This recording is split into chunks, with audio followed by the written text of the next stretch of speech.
Shane Warne here from Shane Warne Fitness. If you've got tight hip flexors, then this is an amazing exercise for you to do. The banded hip distraction, but we're focusing specifically on our hip flexors, so the front of the hip. It's actually exercise 3 in a series of 3 that I like to do. The first one is the couch stretch. Couch stretch opens up your quads, so obviously the big muscles at the front of your hip. The elevated pigeon stretch opens up the glutes. So the glutes are obviously the big muscles at the back of the hip. So now that we've opened up or loosened and stretched those bigger muscles, we use this to get right into the hip flexors.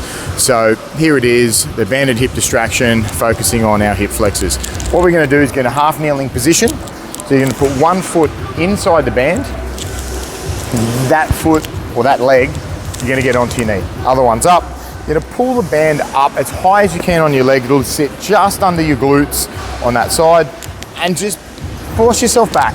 You want to get a fair bit of tension on this one, because what we're doing inside the hip joint, you've got your femur sit sort of loose. So what we're doing to get this band is we're actually forcing that femur into the front of that hip joint.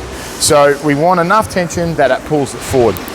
All we're going to do at this point, you're going to make sure that your foot that's on the floor here is inside the line of your leg. So that way, so we're not out there. We're going to be in here. That way we're opening up the inside of our hip flexors in here.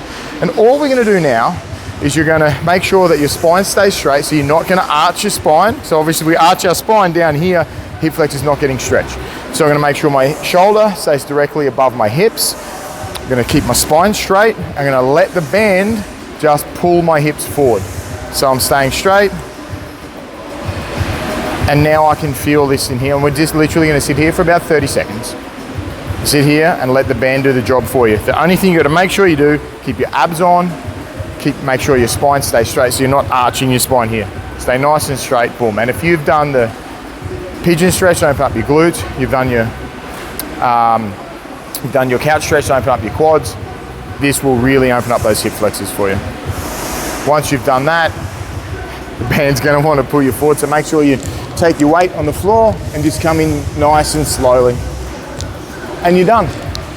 Do the other leg, and there is your banded hip distraction, focusing on your hip flexors. And enjoy. Let me know what you think.